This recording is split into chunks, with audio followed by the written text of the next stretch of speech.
కార్తీక మాసం అయిపోయింది కదా అని చికెన్ తెచ్చారండి. తెస్తే సరిపోతుందా, వండొద్దు అని వంట స్టార్ట్ చేశాను.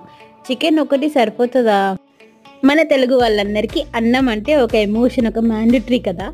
అందుకని చెప్పేసి చికెన్లోకి మంచిగా కాంబినేషన్లో పుదీనా రైస్ చేశానమాట. టేస్ట్ చాలా బాగా వచ్చింది. ఇంకా కూరలోకి కారము, ధనియాల పొడి, గరం మసాలా ఇవన్నీ వేసేసి బాగా కలిపేసి అవసరమైతే కొంచెం వాటర్ వేసుకొని కొంచెం ఉడకపెట్టుకున్నాక లాస్ట్లో లెమన్ జ్యూస్ వేసారంటే, అదేనండి నిమ్మరసం వేసారంటే అస్సలు సూపర్ ఉంటుందండి. టేస్ట్ అయితే అద్భుతలా ఉంటుంది. ఇంకా లేట్ ఎందుకు, ప్లేట్లో వడ్డించేసుకోవడమే.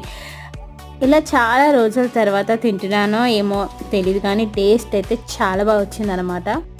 కొంతమందికి ఏమో చల్లగా తినడం ఇష్టం, కొంతమందికి ఏమో వేడిగా తినడం ఇష్టం. ఇలాంటి డిషెస్లో అయితే వేడిగా మనం ఇంట్లో చేసుకున్నది తింటూ ఉంటే అసలు సూపర్ ఉంటుంది. నాకైతే చాలా ఇష్టం అనమాట. ఇంకా నన్నేం చూసారో తొందరగా వెళ్ళి మన ఛానల్ని సబ్స్క్రైబ్